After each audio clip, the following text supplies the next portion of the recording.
نحمده ونصلي ونسلم على سيدنا ومولانا وملجانا ومأوانا محمد نبي أمين مكين حليم كريم رؤوف رحيم. أما بعد فأعوذ بالله من الشيطان الرجيم.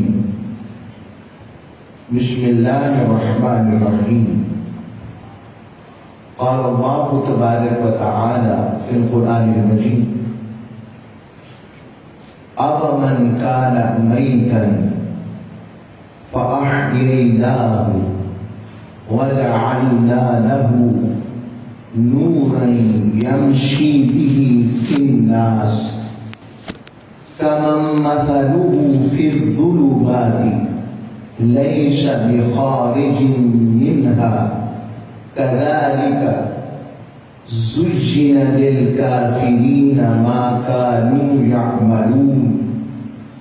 وقال الله تبارك وتعالى في مقام آخر: يوم ترى المؤمنين والمؤمنات يسعى نورهم بين أيديهم. صدق الله مولانا العظيم وصدق رسوله النبي الأمين الكريم. حاضرین گرامی قدر سامعین عزیز احتشام،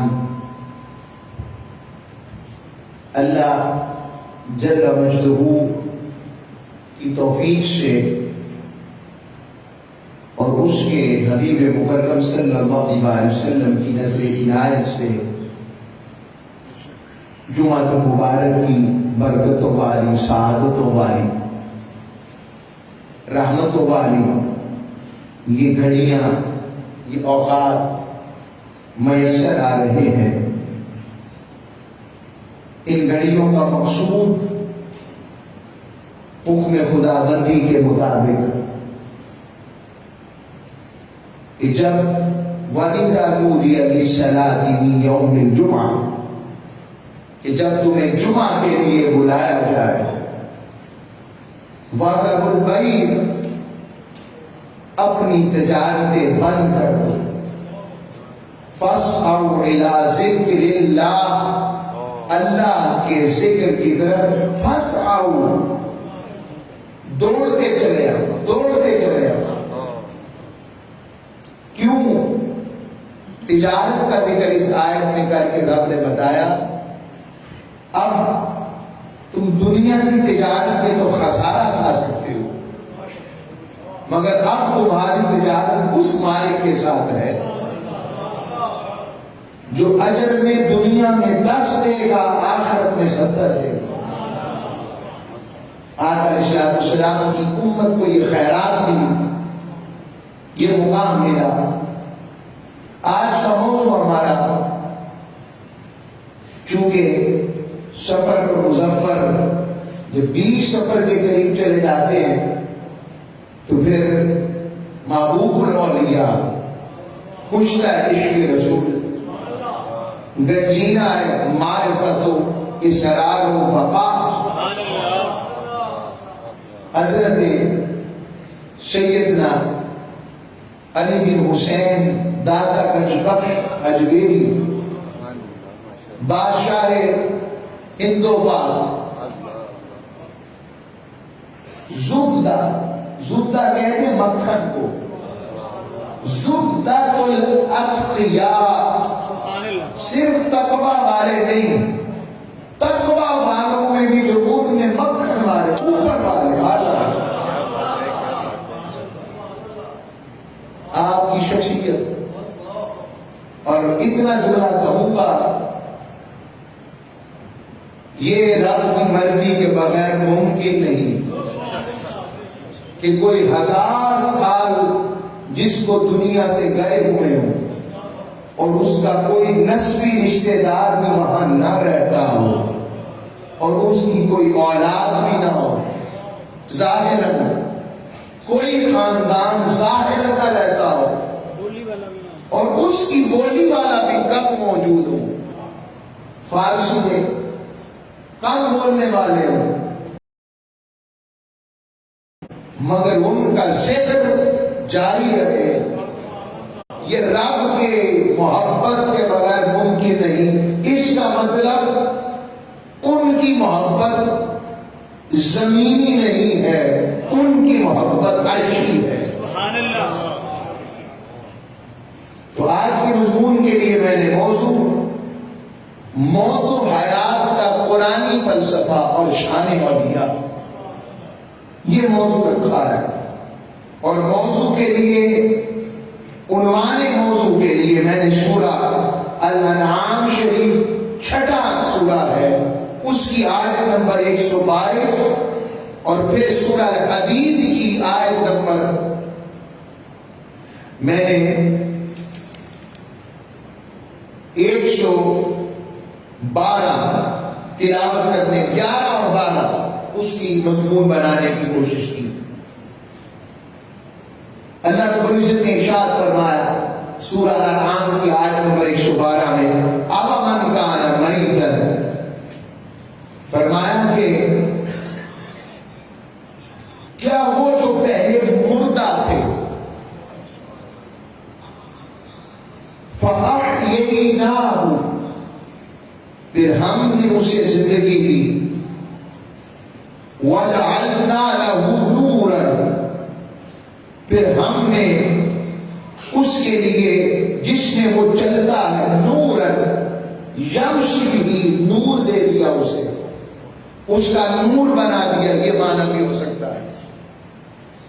یمشی بھی جس میں وہ چلتا ہے فی الناس لوگوں میں، کَمَثَلُهُ فِی الظُّلُمَاتِ وہ اس جیسا کیسے ہو سکتا ہے جو اندھیروں میں پڑا ہوا۔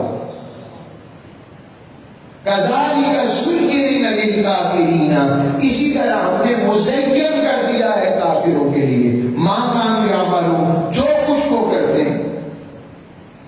اب اس آیت کے اندر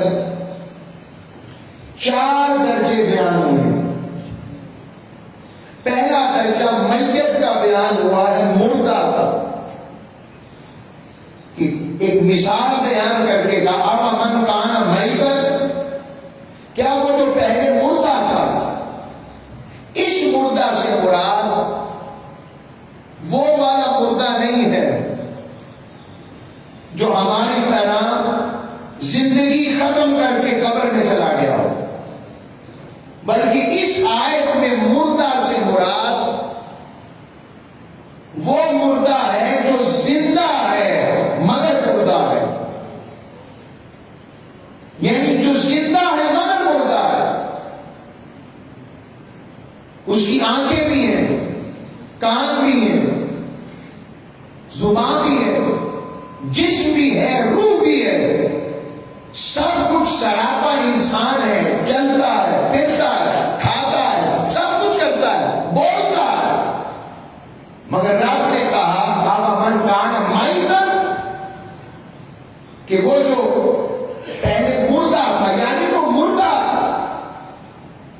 تو پتہ لگا ایک رب کی مشیت کا قانون ہے اور ایک رب کی قربت کا قانون ہے۔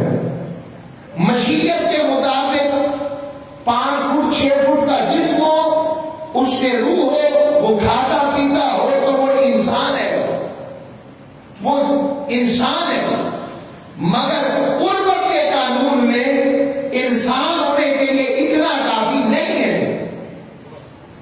قربت کے قانون کے لیے اس کا طریقہ اور ہے۔ مشیت کے مطابق وہ انسان ہے اس کی قدرت کاملہ کے مطابق، مگر اس کی قربت کے لیے اتنا ہونا زندہ ہونے کے لیے کافی نہیں ہے۔ رب نے فرمایا کچھ ایسے زندہ بھی ہیں جو سب کچھ ہونے کے باوجود مردہ ہے، وہ زندہ نہیں ہے، اور اس کا برعکس پتہ لگا پھر کچھ ایسے بھی ہیں جو زیر زمین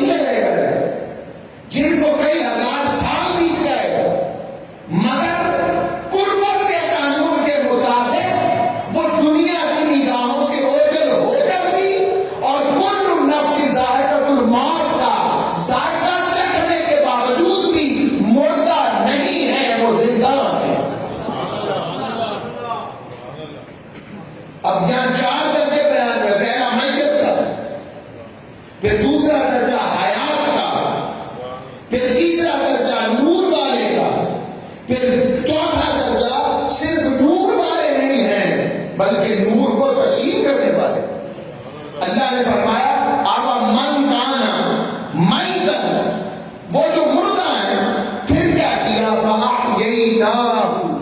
اب کسی کے ذہن میں آئے یہ بات سننے میں تو اچھی لگ رہی ہے، یہ کیسے ہو سکتا ہے کہ مردہ بھی زندہ بھی اور مردہ بھی؟ دلیل کی زبان قرآن کے حکم پر چلے گی۔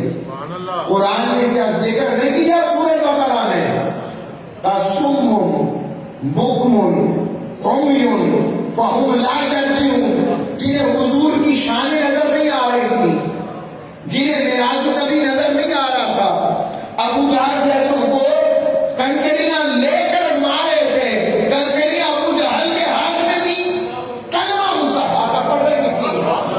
رب نے ایسوں کو کہا صم، تمہیں میرا محبوب نظر نہیں آتا، جس کے آنے پر میں اس شہر کی نسلیں کاٹتا ہوں جہاں میرا محبوب قیام پذیر ہو جائے۔ رب نے کہا ایسے جنہیں میرا محبوب کی شان نظر نہ آئے، میرے محبوب کے فرمان، ایمان، اسلام، نظام، مقام، مرتبہ، محبت، چاہت کا پتہ نہ لگے۔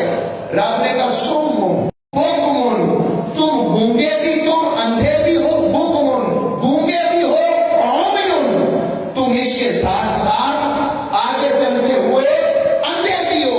اور رب نے آگے فرمایا فَهُمْ لَا يَرْجِعُونَ، یہ بھی بتا دیتا ہوں ابھی یہ لوٹنے والے بھی نہیں ہے کہ میری لا تسمع الموتى، حبیب آپ مردوں کو نہیں سنا سکتے۔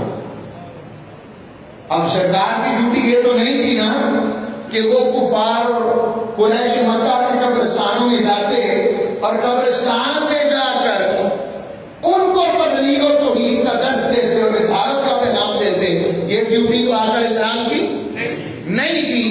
مگر تو پھر یہ رب کن کو کہہ رہا ہے اِنَّكَ لَا تُسْمِعُ الْمَوْتَى، حبیب آپ مردوں کو نہیں سنا سکتے، یہ قبر والے مردے نہیں ہیں۔ اگر کسی کے ذہن میں یہ آئے کہ یہ تشریح آ جائے کہ دیکھیں جی مردے سنتے ہوتے تو رب یہ کہتا بھائی یہ ان مردہ قبر والے مردوں کی بات نہیں ہو رہی، کیونکہ حضور اسلام کی ڈیوٹی امر بالمعروف اور رب کے پیغام کی قبر والوں کے لیے نہیں تھی، آقا کی ڈیوٹی تو جو زندہ تھے ان کے لیے تھی۔ تو آقا اسلام نے فرمایا اِنَّكَ لَا تُسْمِعُ الْمَوْتَى، رب نے فرمایا حبیب یہ جو زندہ ہے نا یہ اصل میں مردہ ہے، کیونکہ تجھے نہیں پہچان رہے، تجھے نہیں جان رہے، اور تیرے آئینے میں مجھے نہیں مان رہے، تیرے آئینے میں مجھے نہیں مان رہے، اور تیری زبان سے میرا پیغام سمجھ نہیں رہے۔ تو حبیب آپ مردوں کو نہیں سنا سکتے، یہ مردے ہیں، چلتے پھرتے مردے ہیں۔ اور جو حبیب زندہ ہے، کون زندہ ہے؟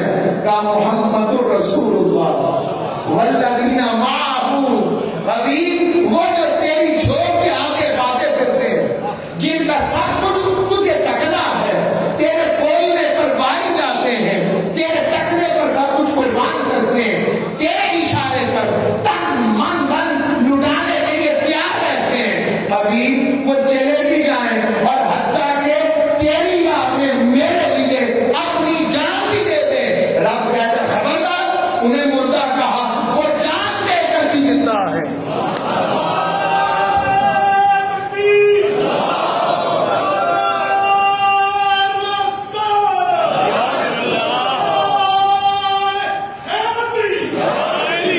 تو یہ بات سمجھ لگ گئی، تو یہ بات پتا لگا کہ میت، تو یہاں میت سے مراد کیا ہے؟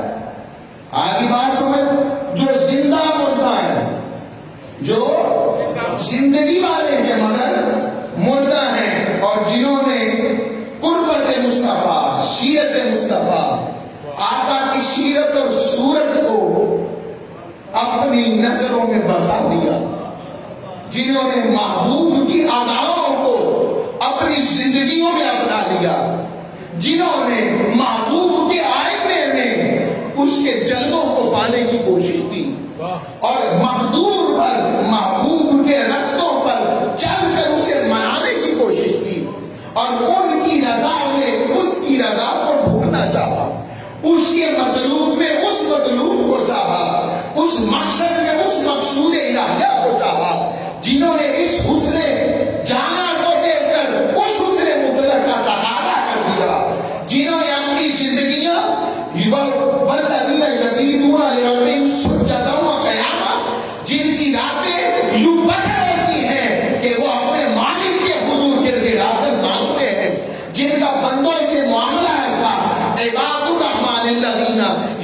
یمشون علی الارض ہونا، وہ زمین پر بڑی عاجزی سے چلنے والے ہوتے ہیں.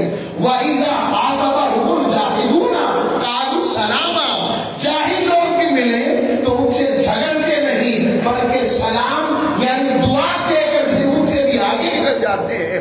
جو ایسے ہوں فَأَحْيَيْنَا، حبیب ہم نے انہیں زندگی دے دی، ہم نے انہیں زندہ کر دیا ہے، کیونکہ وہ تو تیرے رنگ لگ گئے، تیری سنگت والے ہو گئے، تیری صحبت والے ہو گئے. اور جو تجھ سے جڑ جاتے ہیں حبیب، وہ دنیا سے جا کر بھی کہیں نہیں جاتے. آگے بات سمجھو. پھر یہ تو اگلی بات پیش کرتا ہوں. بھئی یہ بھی ممکن ہے کہ روح جسم میں ہو، یہ تو قرآن نے بتا دیا مگر مردہ ہو. اور اگلی بات کی قاعدہ خود بخود آ گیا. بھئی 2 جمع 2 کیا ہوتا ہے؟ 4. تو 1 جمع 3 6 منفی 2. تو الٹ بھی وہ نظر آئے گا نا آئینہ، جب آپ کو پلٹائیں گے یہی قانونی نظر لگا دے.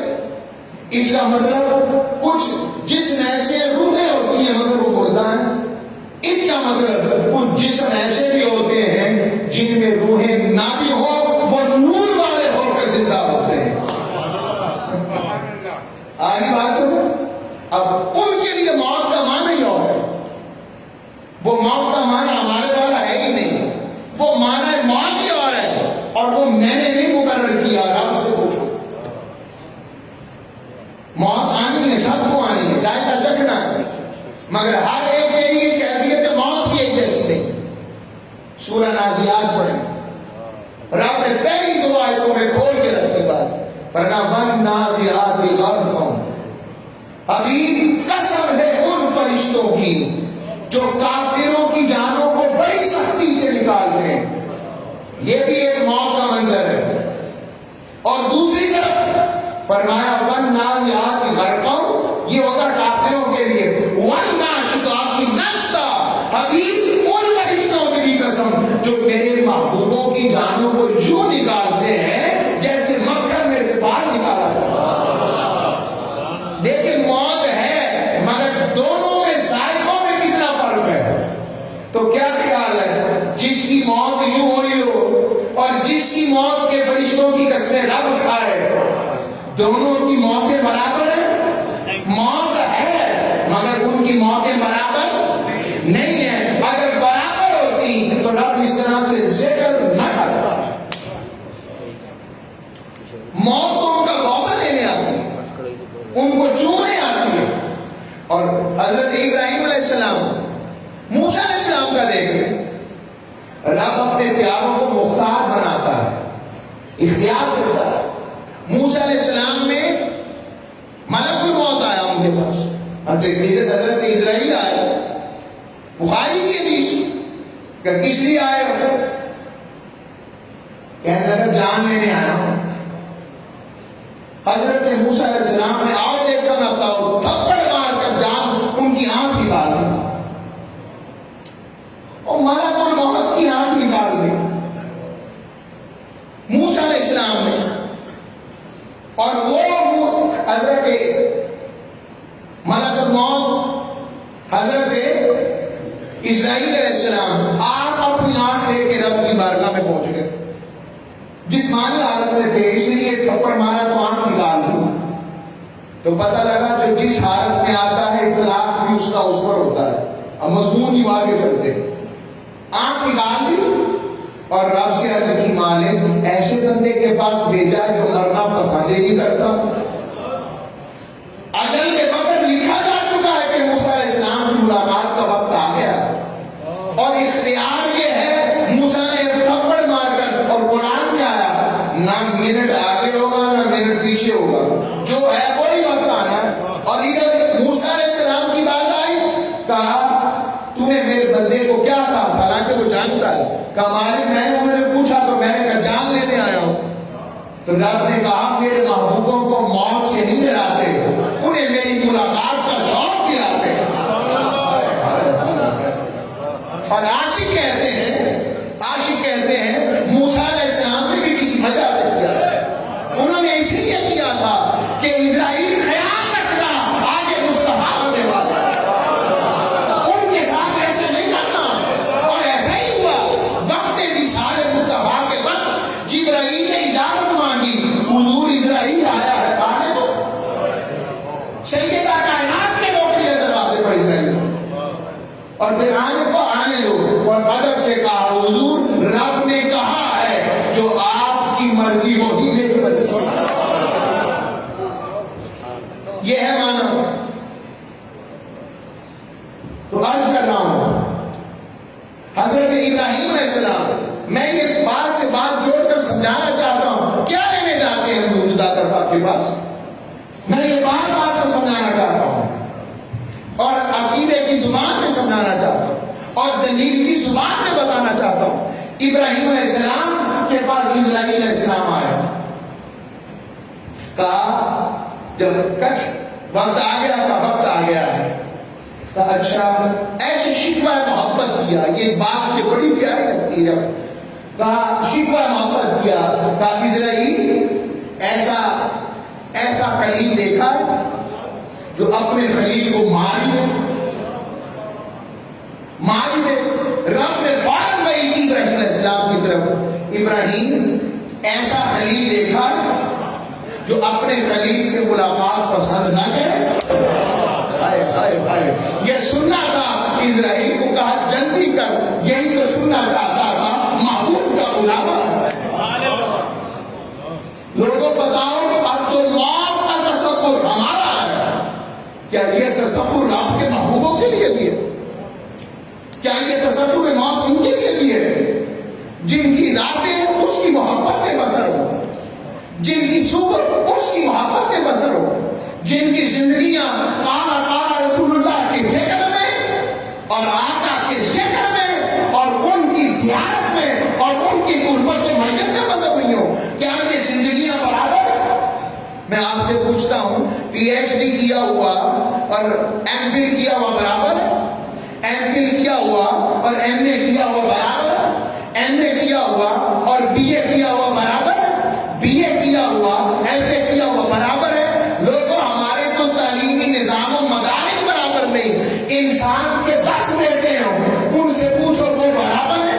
وہ برابر نہیں ہوتے۔ چہرہ ہے کہ کوئی حالات تقوی تعارف اور معاملات میں اللہ اور اللہ کے محبوبوں کے برابری کی بات کی جائے، اور پھر اس سے بڑھ کر سرکار کی برابری کی بات کی جائے، عجب ماجرا ہے۔ پھر اللہ نے فرمایا فَأَحْيَيْنَاهُ، ہم نے جب زندگی دے دی تو وَجَعَلْنَا لَهُ نُورًا، تو ہم نے اسے نور دے دیا۔ اس کا مطلب قربت اور معیت اور اطاعت اور عبادت اور ذوق اور جو اہم چیز اس نے عبادت کے ساتھ مخلوق سے پیار۔ ولایت کے لیے مخلوق سے پیار بڑا ضروری ہے۔ ایمان کا ظاہر کہتا ہے ہندو ہیں، نجس ہیں، گندے ہیں، مشرک ہیں، پلیز ہیں، بیوی نہیں کرتا، قریب نہیں جانا۔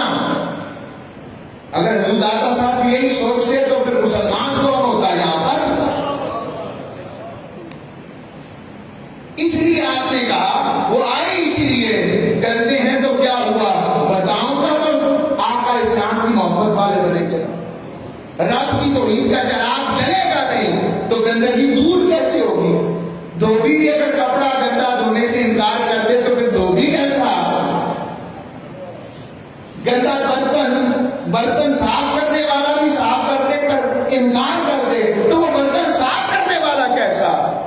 اور نبی بھی اگر امت کے شرک کو دیکھ کر ان کے اندر پیغام توحید دینا چھوڑ دے تو پھر قارئ رسالت کیسا؟ اور اسی فیضان کے مطابق ولی بھی اگر گناہگاروں کے گناہوں کی وجہ سے گناہگاروں سے لڑنا شروع کر دے تو ولی کیسا؟ ولی کی صفت ہی یہ ہے جو گناہگار سے نہیں، کیونکہ یہی فیضان نبوت کا اثر ہے، وہ گناہگار سے نہیں گناہ سے نفرت کرتا، گناہ سے نفرت کرتا۔ تو یہی وجہ ہے، تو اللہ رب العزت نے پھر اسی لیے جب نور بنا دیتا ہے تو تو پھر ان کے نور کی وجہ سے ان کا جسم بھی سلامت رکھتا ہے. کیا رکھتا ہے؟ اب اس کی مثال دیکھ لو آپ نے جی، روح تو جسم میں نہ بھی ہو تو تب بھی زندگی ممکن ہے. ہاں جی، سورج پودے میں ہوتا ہے. آپ اس طرح کرے 2 قسم کے پودے لگا لیں، ایک اندھیرے میں اور ایک سورج کی روشنی میں. دونوں کو برابر فیڈ کریں پر جگہ بدل دیں اور دیکھیں پلتا کون سا. سورج اتنی دور رہ کر بھی پودے رب کو پال سکتا ہے. رب نے یہ طاقت مومن کی روح میں نہیں رکھی، وہ جہاں بھی رہے اس کی طاقت نور سے جسم سلامت ہے. بات آ رہی سمجھ؟ اور جو اس کے ذکر والے ہو جاتے ہیں. میں یہ تفسیر مولا علی قاری لایا ہوں. مولا علی قاری رحمۃ اللہ علیہ فرماتے ہیں فَاذْكُرُونِي أَذْكُرْكُمْ، تم میرا ذکر کرو میں تمہارا ذکر کروں. وہ کہتے ہیں بندے تم میرا ذکر، رب کہہ رہا ہے میرا ذکر اطاعت و عبادت سے کر. رب کہتا ہے میں تیرا ذکر ثواب و رحمت سے کروں گا. بندے تم میرا ذکر ذرا محبت سے کر کے دے. رب فرماتا ہے میں تیرا ذکر رحمت سے کروں گا. بندے تم میرا ذکر خوشیوں میں کر کے دے، میں تیرا ذکر غموں میں جاری رکھوں گا اور غم میں تمہیں پیچھے نہیں رکھنے دوں گا. بندے تو میرا ذکر بلسان اسرار، تو چھپی ہوئی الفاظ میں بھی مجھے یاد کر. میں اپنے انوار کے پردے کھول کر بارش انوار نازل کر کے تیرا ذکر جاری رکھوں گا. فرمایا بندے تو میرا ذکر میری موافقت میں کر. فرمایا میں تیرا ذکر تجھے کرامت کی خیر نواز کر کرتا رہوں گا. فرمایا تو میرا ذکر اس طرح سے کر کہ تو جھک جائے، عاجزی والا ہوتا ہے، انکساری والا ہو جائے، اپنے آپ کو میری بارگاہ میں جھکائے. رب فرماتا ہے جو میری بارگاہ میں تذلل اختیار کرے، بندگی اختیار کرے، جھکنا اختیار کرے، عجز اختیار کرے، انکساری اختیار کرے، رب فرماتا ہے میں اس کا ذکر ایسے کرتا ہوں اسے سارے زمانے میں اور عالم کے اندر فضل رحمت اور عزت والا بنا دیتا ہوں. فرمایا بندے تو میرا ذکر یوں کر کہ تو اپنے آپ کو میرے سپرد کر دے، پھر دے میں اپنی قدرت و مشیت کو تیرے سپرد کر دوں گا. اور فاذکرونی فی حال سرورکم، فرمایا بندے تو میرا ذکر کر اس حال میں کہ میرے ذکر میں گم ہو جا. رب فرماتا ہے بندے تو میرے حال ذکر میں گم ہوا، اذکرکم تو قبر میں بھی چلا جائے گا، تیرا ذکر میں بند نہیں کرے گا. فرمایا فاذکرونی تو وصف سلامت کے ساتھ میرا ذکر کر. رب کہتا ہے میں تجھے قیامت کے دن ندامت اور شرمسار والا ہونے نہیں دوں گا. تو میرا ذکر ڈر کے مجھ سے کر، ہائے ہائے ہائے تو ڈر کے مجھے یاد کر. رب فرماتا ہے بندے میں محبت سے تجھے یاد کروں گا. یہ کیفیت ہو جاتی ہے، یہ ہے وہ ذکر کا عالم. اور پھر جب نور والا ہو جاتا ہے، اور حضور کی آیت قرآن میں بھی آیا کہ اللہ رب العزت جس کے سینے کو اسلام کے لیے کھول دیتا ہے فَهُوَ عَلَىٰ نُورٍ مِّن رَبِّهِ، وہ اپنے رب کی طرف سے نور پر ہوتا ہے.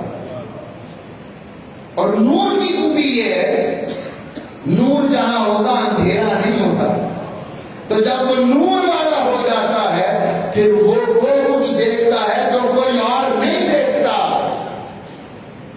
اور ایسا حضور کے دور سے ہو رہا. کیا یہ جو کشف اور کرامات اور مناظر اور نظارے اللہ والے بیان کرتے ہیں، میں نے جنت کو دیکھا، میں نے دوزخ کو دیکھا، میں نے قبر کو دیکھا، میں نے فلاں کے ساتھ میں دیکھا، ذہن میں آتا کتنے دیکھا سامنے نظر آتا. اور کئی ایسے بھی اللہ دیوانے ہیں وہ کہتے ہیں سانو موبائل میں دکھاؤ، کیمرے کے سامنے دکھاؤ. یہ تو ایسے ہی بات ہے کہ کائنات کے امام کو رب نے اختیار دیا تھا.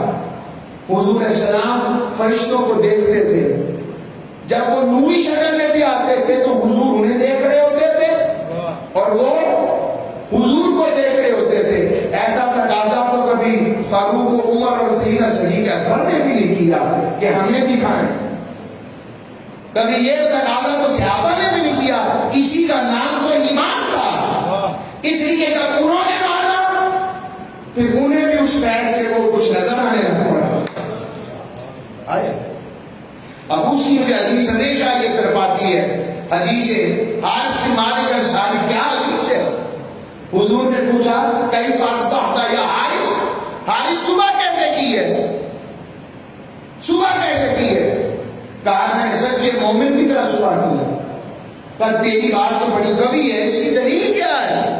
ایو شیء حقیقت، اس کی حقیقت کیا ہے؟ فرمایا یا رسول اللہ جب سے میں نے خود کو دنیا سے دور کر لیا ہے اور رب سے لو لگا لیا آپ کی نسبت کے صدقے، اب حال یہ ہے صبح کو پیاسا رہتا ہوں، رات کو جاگتا رہتا ہوں، رات کو ویلتے پہ دردا ہوں، سکھتی نیندر آوے درد مندان تان سجندی ستیاں آن جگاوے عشق جنا دی ہڈی نہ رچیا کتے ہونا تو کتے مالک دے گھر راکھی کر دے صابر بھوکے ننگے. کہ جن کے اندر عشق ہے ہی نہیں، جو بے صبرے ہیں، بے شکرے ہیں، جنہیں رب کی عطا پر راضی نہیں، لوگوں کتے ان سے اوپر ہوتے ہیں. کتا بھی وفادار رہتا ہے کہ جو اپنے مالک کا دروازہ نہیں چھوڑتا، روٹی نہ بھی ملے تو دروازہ مالک نہیں چھوڑتا. بندے تو دے، تو اپنی بندگی میں اس جیسا بھی ہے یا نہیں ہے؟ اللہ والے تو یہ کہتے ہیں. تو آج بھی مالک انصاری فرمانے لگے یا رسول اللہ اب عالم یہ ہے جیسے آنکھیں اٹھاتا ہوں تو میں رب کے عرش کو دیکھتا ہوں.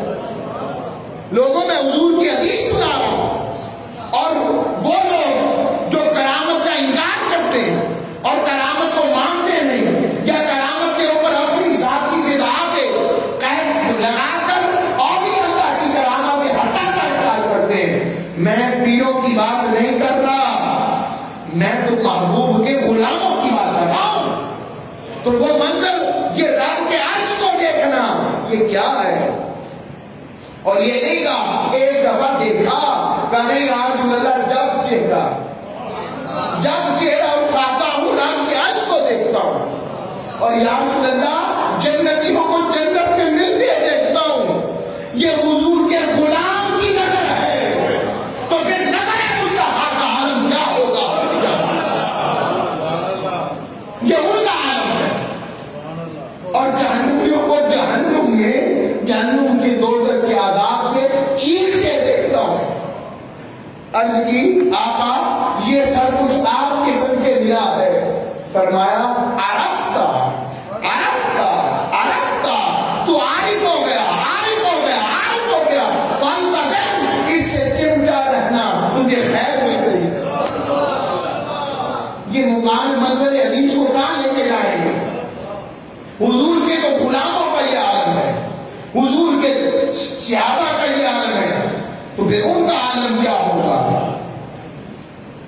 یہ ایسے ایسے اللہ والے ہیں.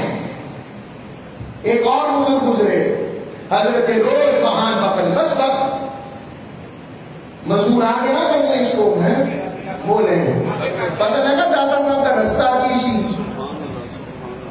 دادا کہنا تو کانوں پر سما دیتا مگر بنتے کیسے ہیں، ہم جاتے کیوں ہیں؟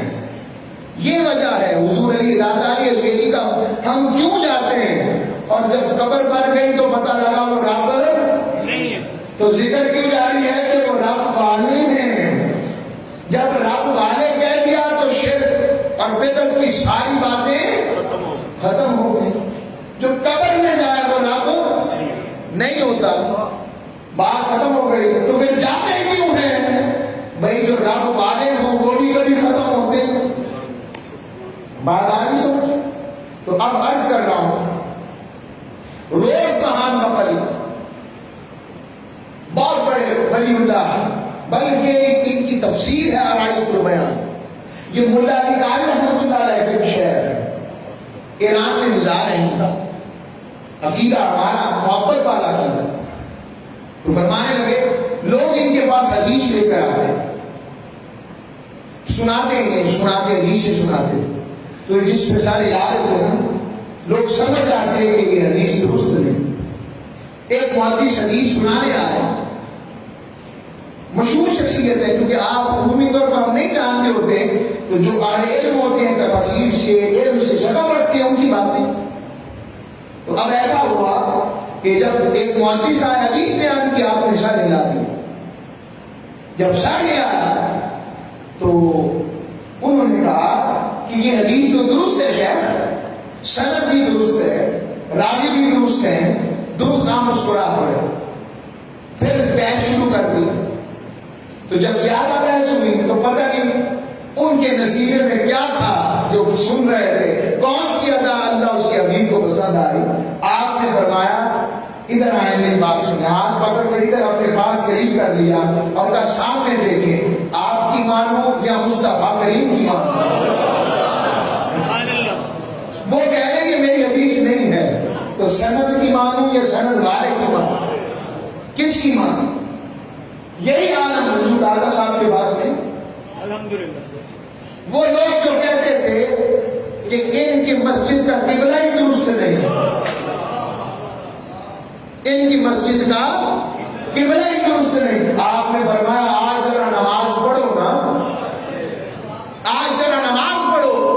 اور نماز پڑھ کر تو پیچھے دیکھا تو سب پر کیفیت ویڈیو پکا تھی اور عجیب کیفیت تھی اور قدموں میں گر پڑے.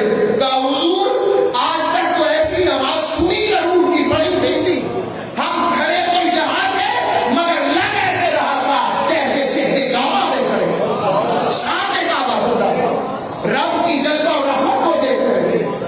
یہ کیفیت ہو جاتی ہے. اور پھر یہ لوگ چونکہ دکھانے بتانے سے زیادہ دکھانے پر زور دیتے. میں بھی کہوں گا کہ حضور یہ مضمون آگے چلے گا کہ یہ آخرت میں اور ان کی نسبت کیا کام کرتی ہے. میں کہوں گا حضور دادا صاحب جیسے، حضرت خواجہ اجمیر جیسے، حضور غوث اعظم جیسے، ان جیسوں کے پاس جایا کرو تو یہ نہ